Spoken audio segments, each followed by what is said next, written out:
Dave Boyce. I'm a former naval officer. I'm a graduate of the United States Naval Academy. I have a degree in control systems engineering, and I worked in electronics warfare and nuclear engineering jobs as a surface warfare officer. While I was in the service, I found out about this targeting program.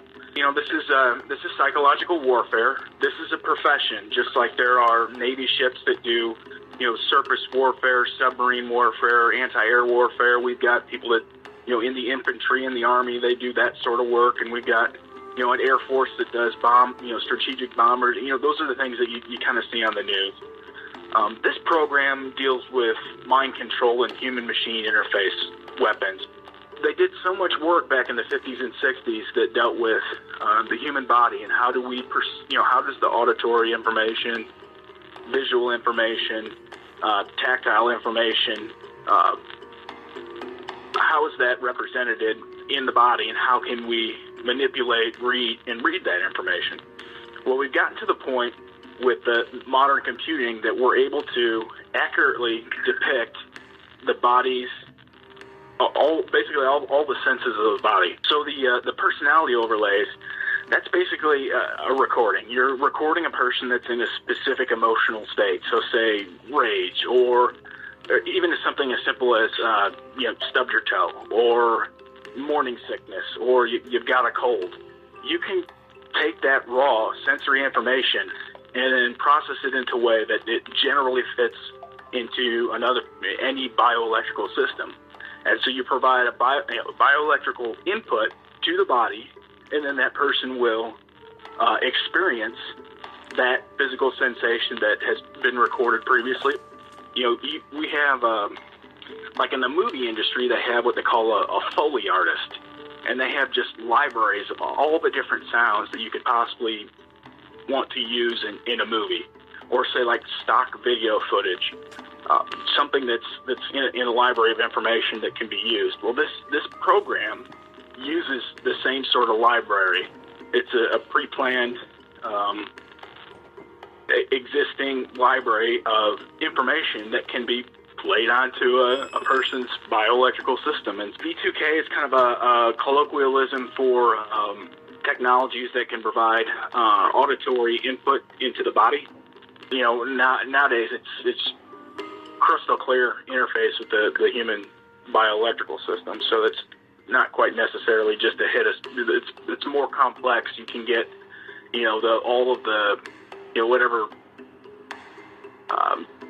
school of psychology you follow. If it's whatever different psychologists will say there's like 7 basic human emotions or whatever. You can get into even some of the submodalities of each of those with this technology.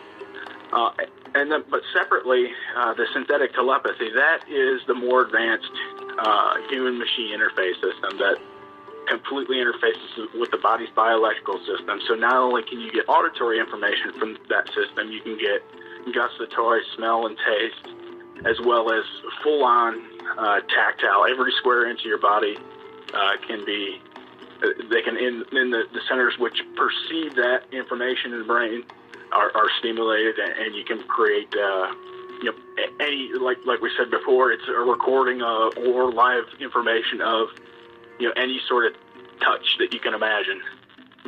With this technology, you can just as sure as it feels like you're being cut or burned or punched, or they can create any touch sensation with this technology. And it's kind of a completely bidirectional system that can hurt you.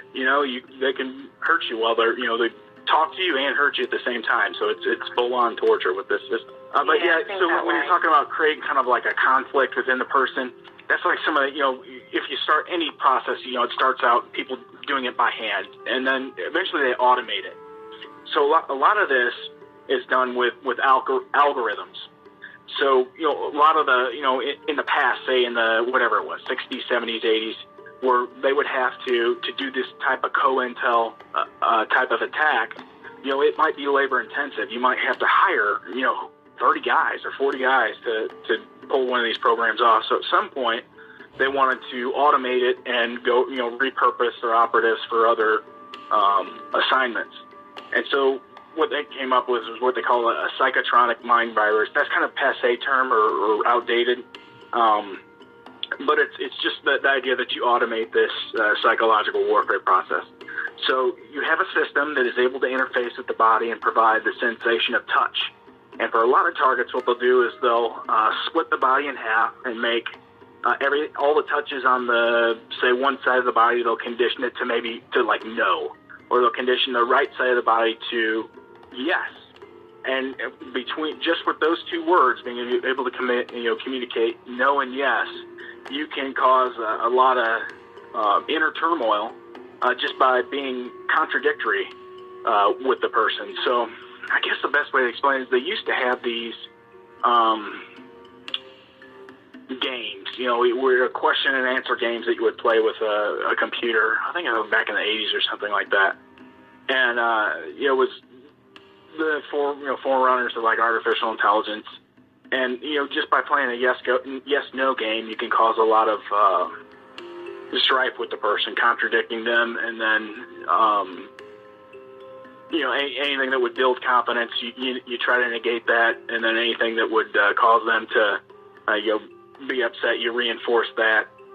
Or depending on where the program's working, they try to induce manic and depressive states.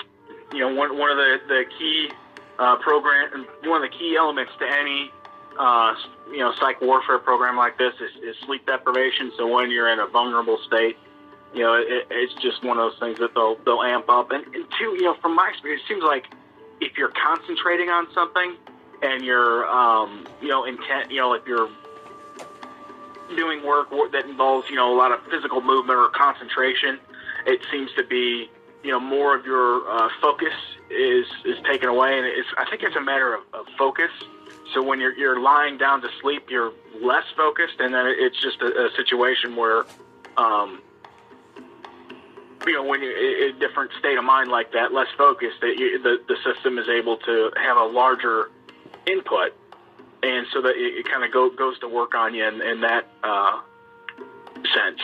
But I'm one of those people that clearly thinks this is worldwide, ground penetrating type of radar system, that there's just nowhere you can go that you're not going to be clearly linked with this system.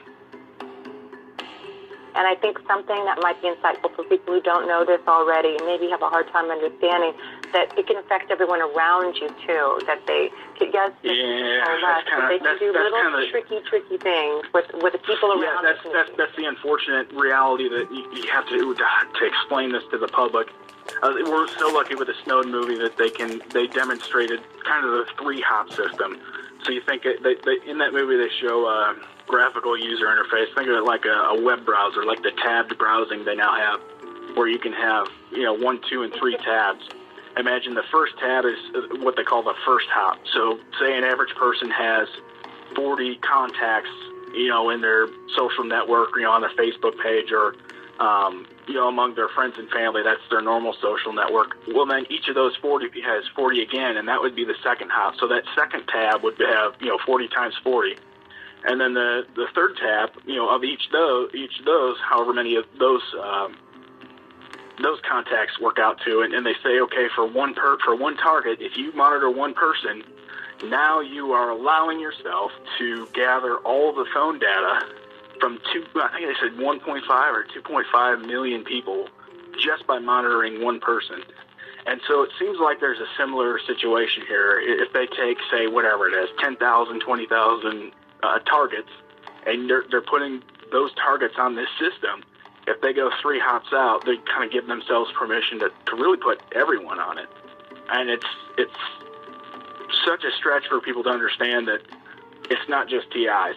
It really could be everyone, just in the same way that the TIs. It's such a stretch for people to understand that it's not just TIs. It really could be everyone, just in the same way that they have given themselves permission to do dragnet surveillance on everyone in the United States, just from monitoring a few people's phone messages, and sort of the same that bit where they were trying to discredit people. Most of the public is not aware that this technology exists. The thing you gotta understand about this program, it's all about trickery and deception. this is a system that has been researched since the 70s and, has been obviously funded year over year, and it's been perfected, kind of to what we're experiencing now as TIs.